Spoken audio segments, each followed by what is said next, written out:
बहुत बढ़िया, देखते हैं। देखो बच्चों, पत्रकारिता के विविध आयाम। पत्रकारिता होती क्या है? जहाँ पर हम लेखन कार्य करते हैं, जहाँ सूचनाओं का आदान प्रदान होता है, जिसमें मैगजीन, अखबारें या फिर जो आपकी 15 दिन में निकलती हैं, मासिक पत्रिकाएं निकलती हैं, इंग्लिश की, हिंदी की, वो सारी। अब हम इसे प्रश्न के रूप में देखें तो हमारे जो समाचार पत्र हैं वो भी पत्रकारिता का आ गया। लिखित वाला, रेडियो नहीं, टेलीविज़न नहीं, इंटरनेट नहीं, उसकी बात नहीं कर रहे हम बात किसकी कर रहे हैं? पत्रकारिता। जो लिखित सामग्री हमारे सामने आती है, सिर्फ उसकी विशेष बातें होंगी। आपको अपने सामने पत्रकारिता में समाचार पत्र को, जो न्यूज़पेपर होता है, उसे अपनी आंखों के सामने रखना पड़ेगा। अगर हम ध्यान दें तो समाचार पत्र का जो पहला पृष्ठ होता है, आपकी ब्रेकिंग न्यूज़ होती है उसके। दूसरे में विज्ञापन भी आ जाते हैं, कहीं देश विदेश की खबरें आती किसी पेज पर आपका विवाह संबंधी चाहे होती हैं न्यूज़ कि हफ्ते में एक बार आ गई, वर चाहिए, वधू चाहिए। फिर किसी एक पेज पर होता है खेल जगत के बारे में, किसी एक पेज पर होता है अभिव्यक्ति के अंदर जो हमारे संपादक वो होते हैं वो भी बता सकते हैं। जो इस अखबार से जुड़े हुए श्रेष्ठ जो लेखक हैं वो भी अपने विचार व्यक्त कर सकते हैं। अगर हम अब समाचारों को देखें, जो न्यूज़ बनती हैं, जो घटनाएं होती हैं, उसमें क्या पहले जो अखबार होती थी उसमें अब कार्टून भी आने लगे हैं ना। एक तो रंग बिरंगी अखबारें भी आने लगी हैं, उसमें कार्टून भी आने लगे हैं, विज्ञापन के लिए भी ऐड आने लगी हैं। तो ये क्या हो गया? अट्रैक्टिव हो गया है। जब पहले समाचार छपता था बिल्कुल ब्लैक एंड वाइट होता था, सिर्फ काले अक्षर होते थे, सफ़ेद कागज़ होता था, और वो कहीं ना कहीं बोर कर देता था। फिर टेलीविज़न की दुनिया आई, उसने अट्रैक्ट कर दिया। तब अपनी ही इस दौड़ में, आधुनिकता की दौड़ में, समाचार पत्रों ने भी इसको होड़ को पकड़ा। तो एडवर्टाइजमेंट इतनी दे देते हैं, चाहे आप वोटिंग के दौरान देख लो, चाहे नौकरी के विज्ञापन देख लो, तो इसकी साफ साफ दिखाई देती है। अब हम समाचार पत्र कहते किसे हैं? समाचार पत्र एक ऐसा साधन है, एक ऐसा माध्यम है जिसमें समाज में होने वाली, देश में होने वाली, विदेश में होने वाली ऐसी घटनाएं जो हमें अधिकांश लोगों तक पहुंचानी होती है, दुख संबंधी, सुख संबंधी, खुशी संबंधी, नौकरी संबंधी, हमें जब सार्वजनिक करनी पड़ जाए, अधिकांश लोगों को बतानी पड़ जाए, तब हम इस समाचार पत्र का प्रयोग करते हैं। उसमें घटनाएं बताई जाती है। अब इसके अंदर भी घटनाएं अनेकों प्रकार की होती हैं। घटनाएं जैसे कि क्राइम से संबंधित हो गई, कोई अनोखी बातें भी हो सकती हैं, जैसे कि दो सर हैं और एक धड़ है किसी बच्चे का, वो पैदा हो गया। ऐसी ऐसी न्यूज़ भी आती है ना। तो वह भी विज्ञापन, मनोरंजन भी आते हैं इसके अंदर। तो घटनाएं होती हैं जो हम बताते हैं इसके अंदर, तो अनेकों प्रकार की होती है। मगर आपने देखा हो कि आज की जो न्यूज़ है वो ज़्यादा से ज़्यादा 24 घंटे के अंदर अगले अखबार में आ जानी चाहिए। आज जो घटना घटी है, आप 3 दिन के बाद दो तो कह देंगे कि बस ही न्यूज़ है। तो इसके लिए आपको तत्कालिक, अर्थात उसी समय घटित घटनाएं ही आपको देनी होती है और जल्दी से जल्दी छापनी होती है। इसलिए कोई इंपॉर्टेंट घटना घट रही हो तो अखबार वाले जो होते हैं फर्स्ट पेज को छापने के लिए वेट कर लेते हैं कि न्यूज़ आने वाली है। जैसे कोई लाइव आ गया, ओलंपिक गेम चल रहे हैं, उसमें हम, वैसे तो उसका मैच ही 11 बजे का है और होना 11 से 11:15 के बीच में, तो पहले पेज को रोक देंगे। फिर होता है एक संपादक महोदय, जो एडिटर बोलते हैं। अब जिसमें जो घटनाएं लिख कर देते हैं वो रिपोर्टर हैं, जिन्हें हम संवाददाता भी बोलते हैं। अब ये रिपोर्टर अलग अलग बीट से होते हैं। बीट का मतलब है क्षेत्र। कोई तो क्राइम की रिपोर्ट लाएगा, कोई विज्ञापन की लाएगा, कोई खेल जगत की लेकर आएगा, कोई वर और वधू संबंधी लेकर आएगा न्यूज़, अपनी घटनाएं अपनी लेकर आएगा। तो ये क्या करते हैं, घटनाएं जितनी होती हैं आसपास, मान लो किसी का एक्सीडेंट हो गया, किसी ने किसी का रेप कर दिया, किसी ने कोई जो वोटिंग हुई इसमें ये विजेता हो गया, कोई इस प्रकार की राजनीति संबंधी भी होते हैं। तो जो जिस क्षेत्र से जुड़ा होता है उस क्षेत्र के साथ उस व्यक्ति का नाम बोलते हैं कि खेल बीट से संबंधित। जो खेल की रिपोर्ट लाएगा उसे बोलेंगे खेल बीट। समझ रहे हो? जो क्राइम की रिपोर्ट लेकर आएगा, क्राइम की घटना लेकर, तो उसको क्राइम बीट बोल देंगे। तो बीट का मतलब क्षेत्र है कि आप किससे जुड़े हो, कि क्राइम बीट से जुड़ा हूँ। आप किससे जुड़े हो? राजनीति बीट से जुड़ा हूँ। आप किससे जुड़े हो? खेल बीट से जुड़ा हूँ। तो ये नहीं है कि खेल बीट वाला व्यक्ति क्राइम की रिपोर्ट लेने आ जाएगा, नहीं। फिर आती है बात आपकी कि एक व्यक्ति करता क्या है। जो हमारे रिपोर्टर्स हैं उनका काम क्या होता है।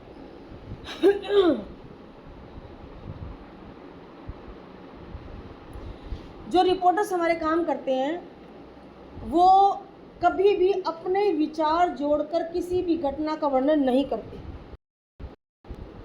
समझ पा रहे हो? जैसे कि मान लो कहीं कोई एक्सीडेंट हो जाता है तो वो ये तो ज़रूर बता सकते हैं कि इस दिन, इस समय पर, इस जगह पर इसने इसको इस तरह से मार दिया। क्लियर?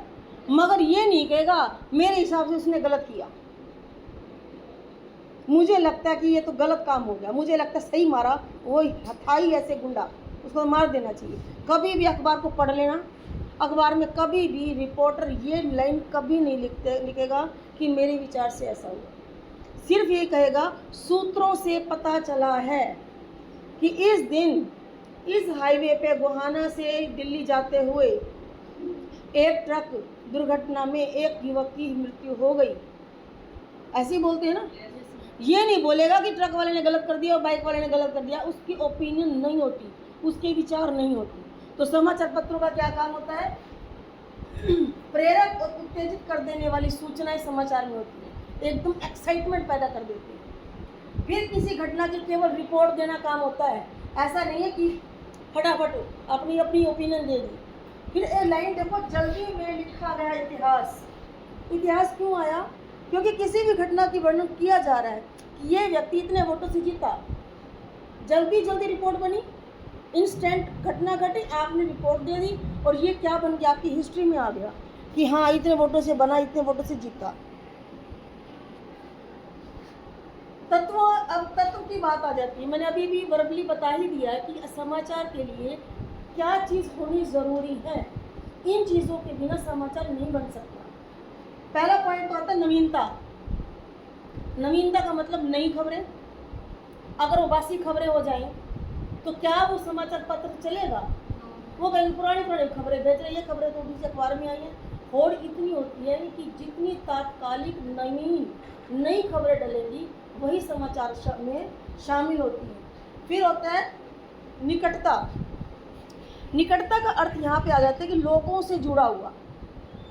लोग जिस चीज़ को जानना चाहते हैं वो लोगों से कितने नज़दीक से जुड़ा हुआ है। वो लोग जानना ही नहीं चाहते इसके बारे में कि उसका छोरा हो गया, उनके घर ब्याह हो गया। हम सेलिब्रिटी हैं, हमारी खबरें नहीं छपेंगी। लेकिन अगर अमिताभ बच्चन के घर में कोई घटना घटी है, सलमान खान में घटी है, सचिन तेंदुलकर में हुई है, लता मंगेशकर के घर में हुई है, वो चीज़ें लोग जानना चाहते हैं। तो ऐसी निकटता का होना भी ज़रूर है कि जो समाचार हमारे जितना अधिक निकट घटित होता है उसका हम रुचि रखते हैं, हमारे लिए इम्पोर्टेंट है। इसलिए कौन प्रतिनिधि बना, कौन वोट जीता, हमारा नेता बना, ये हमारे नज़दीक होगा, हम पर प्रभाव पड़ता है। इसलिए नई खबरें हो और हमारे निकट भी हो। तीसरा है प्रभाव। ऐसी घटनाएं भी ज़रूर छापी जाती हैं जिसका प्रभाव हम पर पड़े। जैसे विज्ञापन, नौकरी आ गई, हम पर प्रभाव पड़ता है।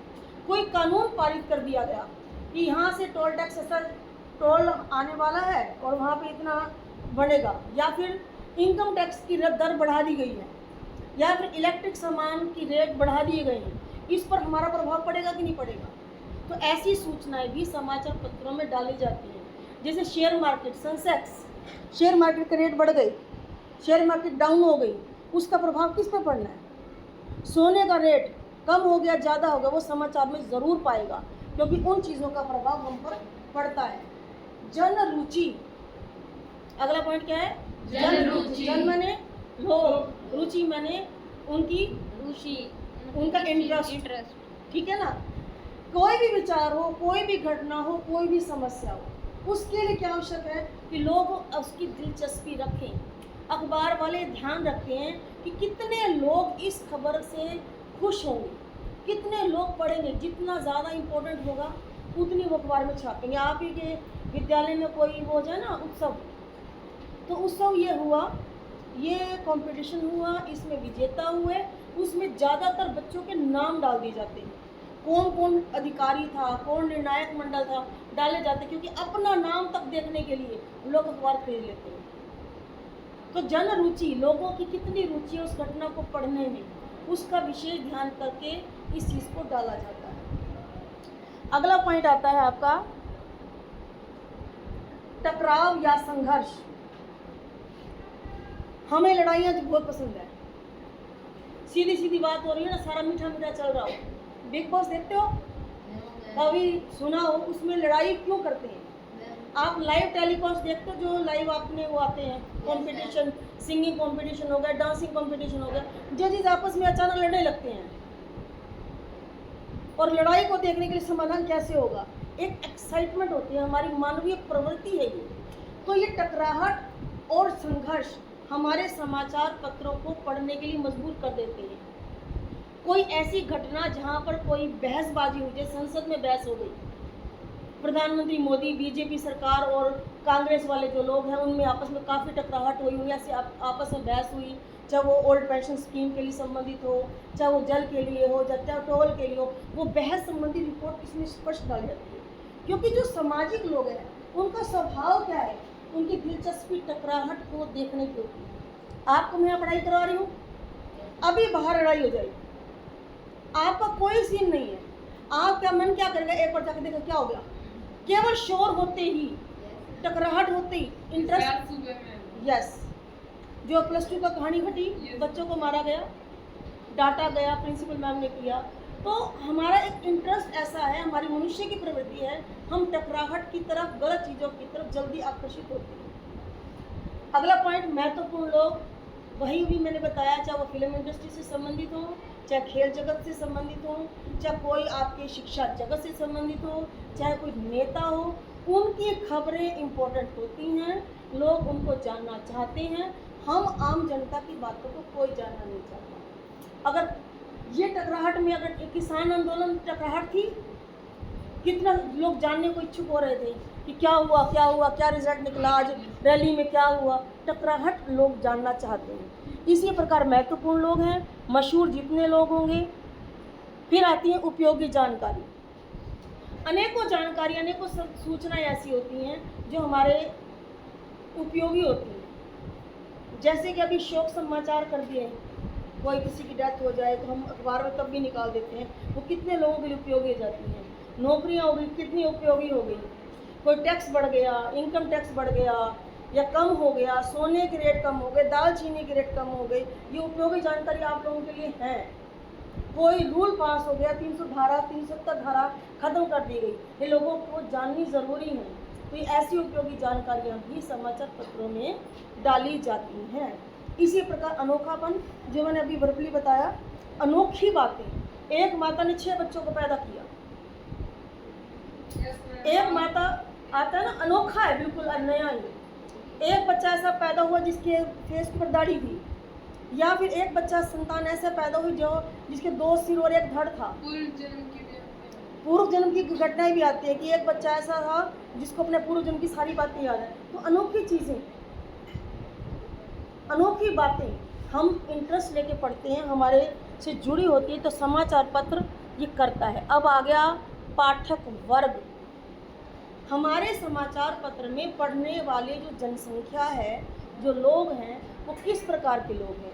आम जनता है, पढ़ी लिखी है ज़्यादा, ये डाटा रखते हैं। कहाँ कहाँ अखबारें बढ़ती हैं, जैसे कि एक अखबार दैनिक भास्कर हरियाणा में ज़्यादा बढ़ रही है, लेकिन उत्तर प्रदेश में नहीं बढ़ रही। तो उन्हें पता हरियाणवी लोग का क्या सब, उनका रहन सहन, कैसी सभ्यता है, कैसी संस्कृति है, उन्हें पता है कि उनका पाठक वर्ग कैसा है। तो वैसी ही सूचनाएं वो डालना चाहेंगे। हमारा पाठक वर्ग, हमारे पढ़ने वाले जितने लोग हैं, किस चीज़ को जानना चाहते हैं, उसका ध्यान रखकर ही समाचार बनाए जाते हैं, लिखे जाते हैं। समझ आया?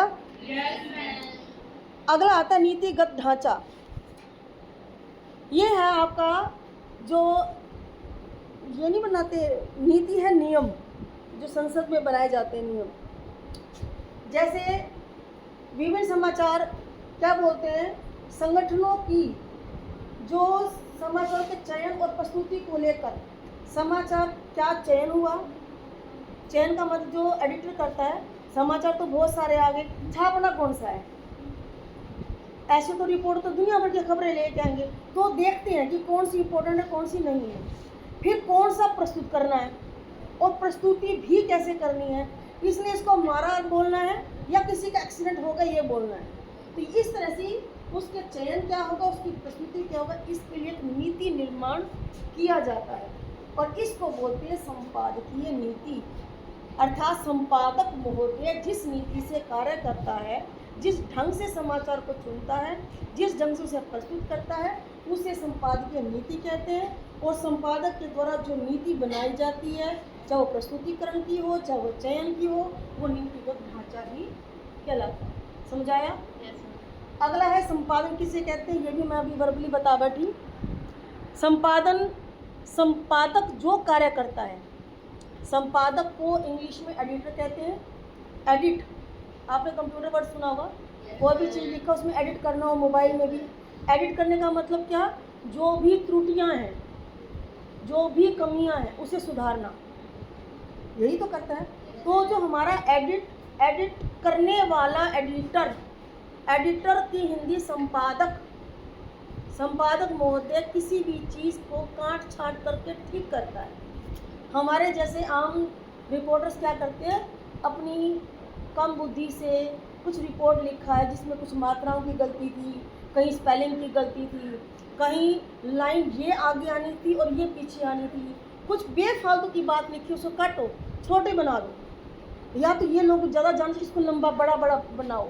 तो संपादक महोदय एडिटर यही काम करता है।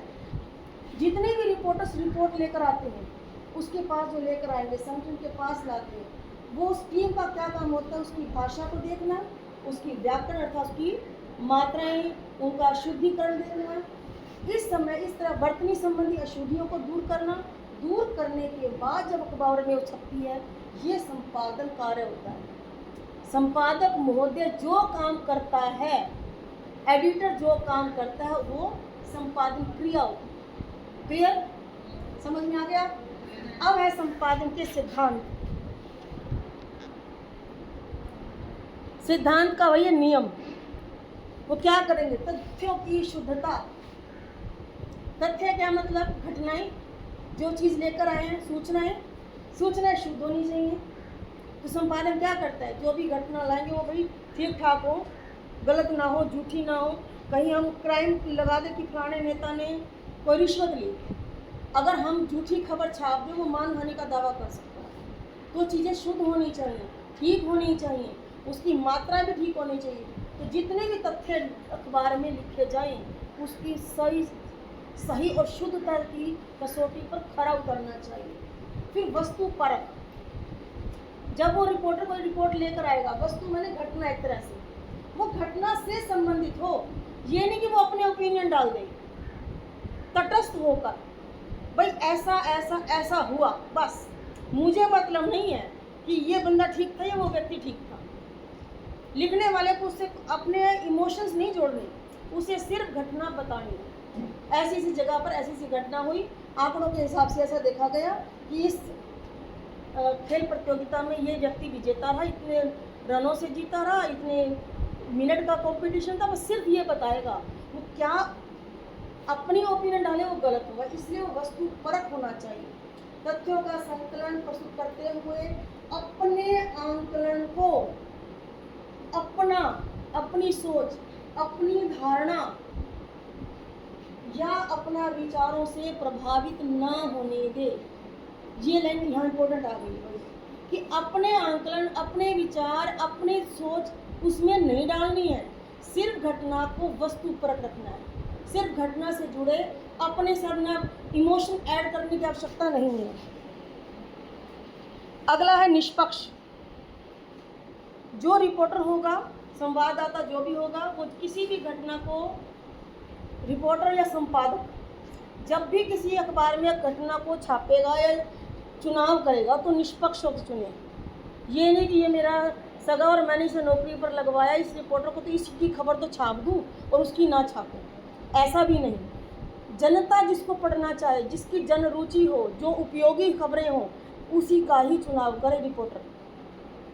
किसी भी प्रकार का पक्षपात भेदभाव न करें। आजकल मीडिया तो ऐसे कर रही है, जिस भी सरकार के फेवर में होती है उसकी फेवर में बात करने लगती है, लेकिन जितने भी हमारे जनसंचार के माध्यम हैं उन्हें निष्पक्ष होने की ज़रूरत है। सीधा सीधा लोगों के लिए, लोगों की जनता है, लोगों का सरकार है, तो लोगों के लिए काम हो रहा है ना, उनके सामने सच्चाई प्रस्तुत करें, बस लोग अपने आप देख लेंगे कि किसके पक्ष में बात करनी, किसके नहीं करनी। फिर आता है संतुलन। संतुलन मतलब बैलेंस रखें। ये नहीं कि केवल एक के खिलाफ लगातार बोलते चले जाओ और एक के पक्ष में ही बोलते चले जाओ। कभी किसी रिपोर्टर की खबर दी, कभी किसी की दी, तो उसका बैलेंस रखना ज़रूरी है कि देश विदेश के पेजों पर ऐसा नहीं कि केवल अमेरिका की बात डाली जाए या केवल ऑस्ट्रेलिया की डाली जाए। देश विदेश में प्रत्येक देश की जहाँ जहाँ इंपॉर्टेंट खबरें हों उसको डालना आवश्यक है।